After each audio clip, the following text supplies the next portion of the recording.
503페이지 한번 보세요. 요거 얘기가 잘 하셔야 되겠습니다. 페이지 503쪽에 보면은 동결 신도란 말이 나오는데요. 동결 신도.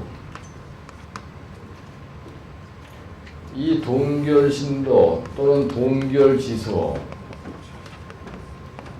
이게 똑같은 내용을 이해할 수가 있나요? 그래서 그 503쪽에 보시면요, 동결 신도 결정법이라고 되어 있고요. 그 다음에 505쪽에 보면 동결 지수에 대한 내용이 있고, 그 다음에 506쪽에 보면 아이슬란드 프로스티브 프로스트 보이라는 말이 있어요. 예. 이게 사실은 같은 맥락으로 여러분들이 이제 공부를 하시면 되는 건데, 동결 신도가 뭐냐? 두 번째, 동결 지수가 뭐냐? 세 번째, 동결 신도 계산 방법이 뭐가 있냐? 그죠? 동결 신도 정의가 뭡니까? 흐르기 동결되는 뭐예요? 깊이잖아요. 그죠? 그래서 이렇게 설명합니다. 이걸 갖다 우리가 동결지수라고 해요. 그 다음에 여기는요, 도시대이고요. 여기는 기간입니다.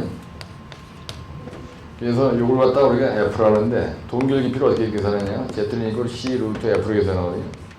그래서 여기서 F가 동결 지수예요. 그래서 이걸 갖다 우리가 프리징 인덱스라고 합니다. 프리징 인덱스라고 해요.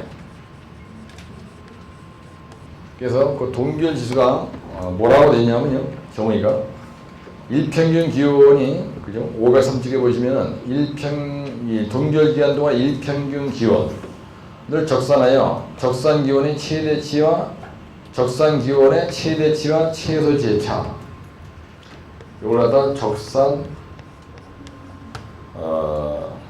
기온이라고 하고요. 그 다음에 요걸 갖다가 최대치라고 하고요. 여기가 최소치예요. 요 자리가 최소치야. 그래서 요 프로트 한 자리가 적산 온도인데요. 거기에 보면은 제로에서부터, 그죠? 마이너스 700 일평균 기온의 누계치, 그죠?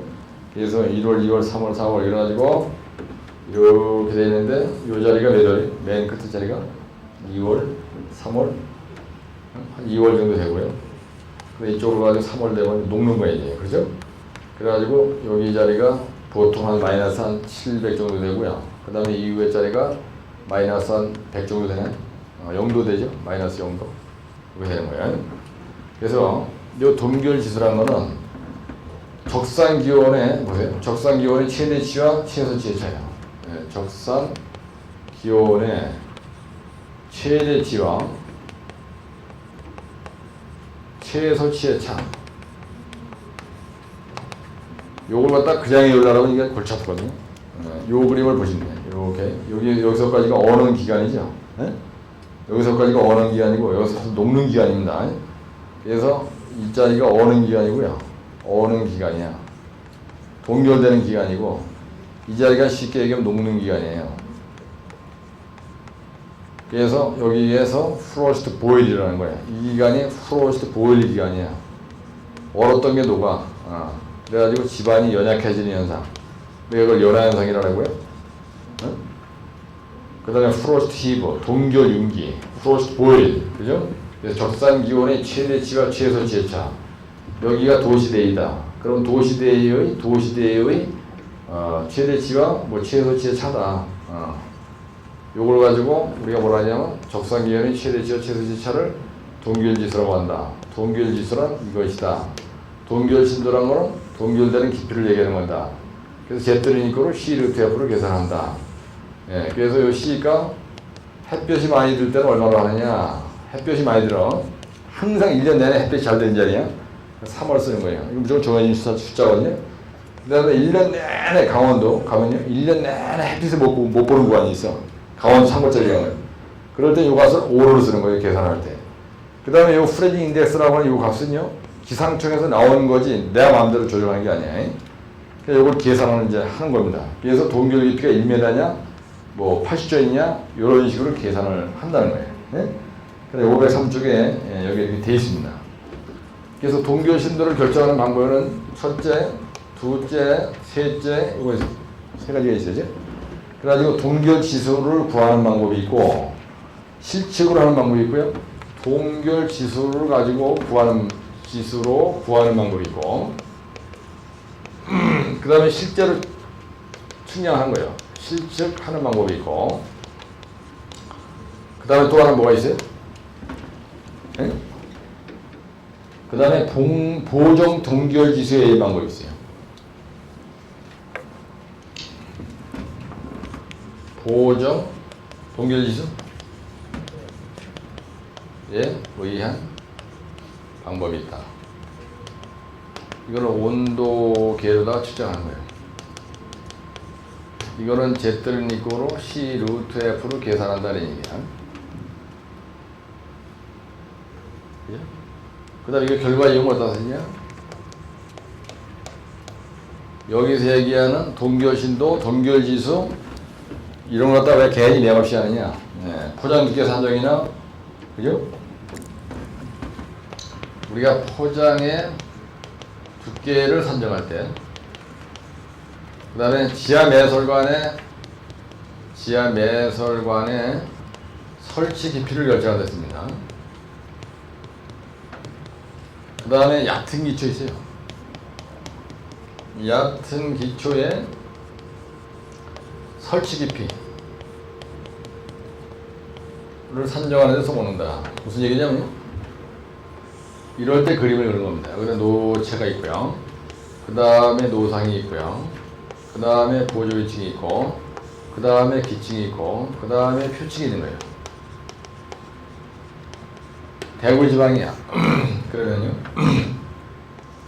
동결신도를 계산해보니까 Z는 이꼬로 C 루트 F가 1m다 만약에. 여기서부터 표층에서부터 1m 안에 들어가면 원다. 그러죠? 네, 그럴 때 이 포장 두께를 어떻게 할 거냐. 이 노상 부분에다가, 노상으로 1m를 시공하거든요.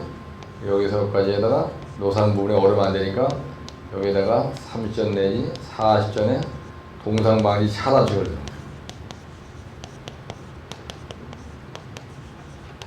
어떤 때 2m 정도 됐습니다. 지하 매설관은 어떻게 했냐? 이거 지하 매설관에 대해서 이렇게 있어요. 지표면이 이렇게 있으면요. 여기다 내가 UPVC 파이프를 하나 묻어야 돼. UPVC 파이프를 다이아 만약에 150mm짜리 똥 파이프를 묻겠다.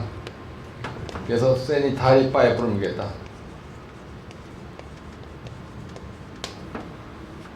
그랬을 때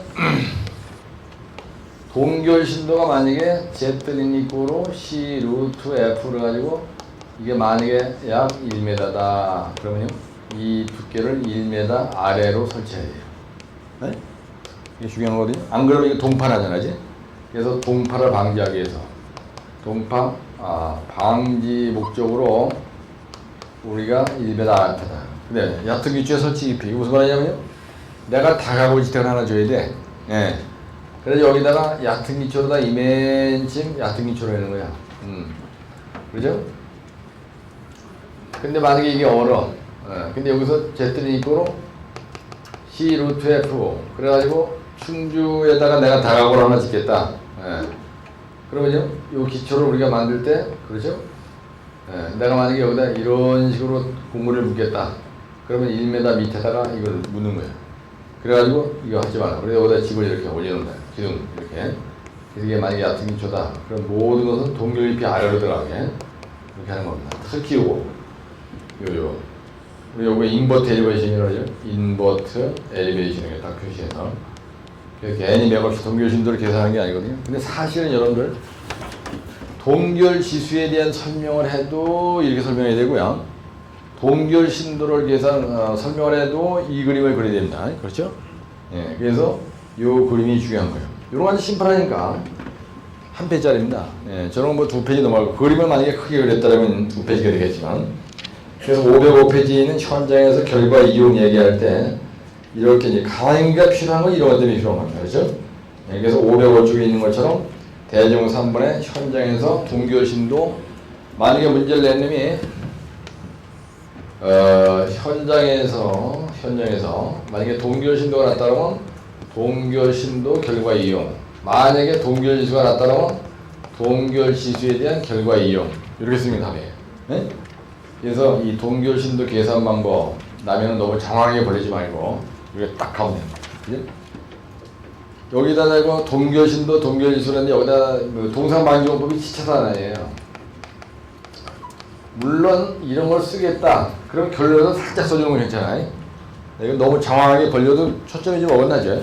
예, 그래서 이런 아주 순수 용어입니다. 이런 거 동결신도 동결지수는 아주 순수 용어니까 간단하게 이해하시면 이제 되는 겁니다. 그래서 실측에 의한 방법이라는 거는 그죠? 예, 온도계에다 직접 온도를 측정하는 거죠. 그래서 504쪽, 505쪽. 이거 페이지 504쪽에는 동결지수라고 돼 있고, 그죠?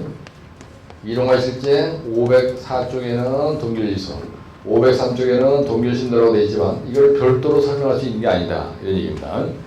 그래서 동결신도라는 거는 말 그대로 흙이 동결되는 깊이, 그다음에 동결지수라는 거는 적산 기온의 최대치와 최소치의 차, 여기서까지를 우리가 동결지수라고 한다. 그렇죠? 예, 적산은 이게 적산 온도거든요. 적산 온도, 도시대기, 여기가 도시대기, 여기는 기간이에요. 그래서 겨울, 봄, 가을 이렇게 들어가는 거는. 그래서 요런 똥덩어리, 여기는 아주 심플한 거, 뭐 보일링, 퀴비샌드, 뭐 지민선, 동결지수 이런 얇은 거는 100개라도 100쪽만 해면 되는 거거든요. 그죠? 그래서 용어를 여러분들이 스트레스를 안 받으려면 용어를 빨리 때려보셔야 돼요. 용어를. 그래서 506쪽에 있는 요 아이슬랜스, 프로스티브, 프로스트 보이런 내가 수없이 동영상에다 많이 올려줍니다. 그리고 그 다음에 이제 그 뒤에 가면 그 현장에 가는데요. 511쪽에 보면 사운딩이라는 문제가 있습니다. 사운딩. 예. 현장 원위치 시험을 사운딩이라고 하거든요. 네, 그래서 표준관입 시험이 대표적인 사운딩의 하나입니다. 511쪽에 사운딩이라는 게 있어요. 이 사운딩을 우리말로 바꾸면 조사에서 현장 원위치 시험을 사운딩이라고 해요. 네? 현장에 가서 직접 흙의 전단 강도를 측정하는 시험을 우리가 사운딩이라고 한다는 얘기예요. 이게 57회 때 1교시 용어에 나왔었습니다.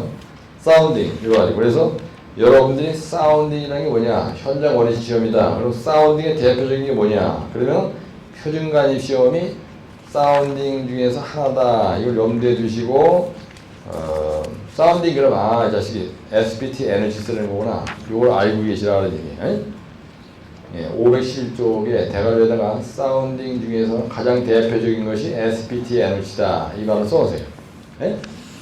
사운딩이 느닷없이 시험지에 났을 때 여기 있는 걸 갖다 다 갖다가 그냥 뭐 설명을 끝내주게 한다는 건 여러분들 쉽지가 않고 이건 나올 확률이 거의 없어요. 이런 거 나누는 거 패 죽여야 돼요. 놔둬도 안 써도 된다. 그런 데는 전혀 진짜 없으니까. 그런데 사운딩이 고를 게 없다. 근데 사운딩이 났다. 그럼 뭘 쓰는 게 답이라고요? SBT 에너지를 쓰는 게 답입니다. 요 511쪽에서 또 그 뒤에 있는 건 제가 잠깐 쉬었다 들어와서 얘기를 할게요. 그래서 그 용어는 여러분들이 어느 문제를 잘해야 된다 그랬어요. 용어 문제는. 요 문제가 어디에 개수가 많습니까? 예? 공구리가 지랄하게 개수가 많아요. 예, 공구리가 보통 5개 내에서 7개 많이 나올 때는 매번 시험 보러 가면요. 공구리 문제가 5개에서 7개가 나오고요. 그 다음에 토공에 있는 문제가 하여튼 나중에 1교시 용어에서 5개 토공에서 보통 2-3개 나요. 예, 그러면 7개 빼고 나면은 반이 여기 공구리하고 토공에서 나오는 용어가 그 다음에 터널에서 나옵니다. 예, 터널이 상당히 중요해요. 여러분들. 터널에서 용어가 보통 1교시 용어에서 1개 내지 2개가 나요. 예, 그러면 8개가 됐죠. 예, 그럼 나머지 5개 어디서 나느냐? 시공관리에서 1-2개가 나요. 시공관리에서 1개 내지 2개가 나. 그 다음에 느닷없이 가다가 여자지방 같은 데도 하나 날 수가 있고요. 예, 그 다음에 기타는 뭐냐면요. 기타는 전부 다 공법 문제인데 영어로 나가는 거예요. 응? 그걸 알고 계시라고. 순수 용어 문제는요. 공구리 5개, 토공에서 2-3개, 터널에서 1-2개, 시공관리에서 1-2개 빼고 나머지 용어는 물론 어디서 나느냐. 그래봐 이거 9개밖에 안 되는 거야. 예, 9개밖에 안 돼. 8개 빼기 9개야. 그 13개에서 8개를 뺐다. 그럼 5개에서 6개는 네? 5개에서 6개의 문제는요. 공법 문제인데 용어로 나는 거예요. 그게 뭐냐? 컨트롤 브라스팅, 라인 딜링, 쿠션 브라스팅, 프리스프리팅. 그죠? 지난번에 어떤 미친놈이 느닷없이 이것이 용어에 방파제의 PON, FCM, ILM 이런 게 용어로 나잖아요. 베노토, RCD 이런 게 용어에 난다니까. 그래서 보통 13개 용어 중에서 10개를 골라야 되는데 13개 중에서 8개는 순수 용어, 5개는 공법 문제인데 여기로 가는 거야. 그럼 이건 별도로 할 게 없는 거야. 네? 별도로 할 게 없고 순수 8개는 이렇게 난다는 얘기. 예. 그죠? 용어가 85회 때도 꽤 여러 개 났죠. 그렇죠? 예. 용어 공구리 12개가 났어요. 85회 때 공구리 문제가 2, 3, 4교시 다 합쳐가지고 12개가 났다니까요. 토공에서 오염시가 났죠. 그전에는 최대 건조 문제가 났죠. 그전에는 다진도가 났죠. 예, 근데 기초에서는 부마찰력이 나죠. 부마찰력. 예, 기초에서 어쩌다 하나씩 나는 거야. 강물에 콩 나듯이. 그죠? 근데 이 기초, 기타 과목에서는요, 해봐야 1-2개밖에 없어요. 근데 이게 토공하고 공구리가 숫자가 많아. 그래서 여러분들 머리가 좀 아픈 거예요. 그 똥덩어리 아주 심플한 거는 금방 때려보실 수 있는 거예요. 예? 이 1교시 5는요, 여러분들이 동영상 집에서 보시는 분들은요, 1교시 5 문제는 일주일에 한 3시간 내지 만약에 한 5시간 정도만 계속 들어도요, 용어는 그대로 머리 박혀요. 용어는. 근데 용어 설명할 때 아주 진짜 폼나게 강의하거든요. 아주. 예? 공법보다 용어를 더 폼나게 강의합니다. 예, 그러니까 용어는 이해를 못하면 암기가 안 돼. 그죠? 생각보다 용어가 어렵습니다. 2, 3, 4교시부터. 왜? 이해가 안 되면 용어는 절대 암기가 안 되거든. 보일링. 그럼 이해가 안 돼. 그럼 절대 암기가 안 돼. 사운딩. 무슨 소리가 나나? 시험장에 했는데 어떤 미친놈이 사운딩이라는 거예요. 이 사운딩이 소리가 난다는 얘기거든요. 사운드 오브 뮤직이란 말이잖아요. 예. 자식이 뭐 노래를 쓰라는 거야. 소리가 난다는 게 무슨 말이야? 이러고 앉아서 안 되는 거예요. 사운딩 그러면 SPT 에너지거든요. SPT 에너지가 대표적인 사운딩이거든요. 콘관이 시험 뭐 이렇게 되는 거예요. 그래서 이런 문제가 시험지에 나왔을 때 이건 이제 설명할게. 드라스도 내면 이제 골치 아프니까. 512쪽에 SPT NC 보정이 85회 때 났죠. 512쪽에 SPT NC 보정이라고 하는 문제가 이게 85회 때 났습니다. 예, 그래서 NC의 보정은요, N-60은 N 곱하기 CN 곱하기 CNN 방송인데 N1, N2, N3, N4 이래가지고 뭐라고 있는지 모르지만 하여튼 자어지간 이런 얇아진 게 이제 지난번에 나섰죠. SPT NC의 보정에 대해서 기술하시고 이래가지고 85회 때 이게 한번 나섰습니다. 그래서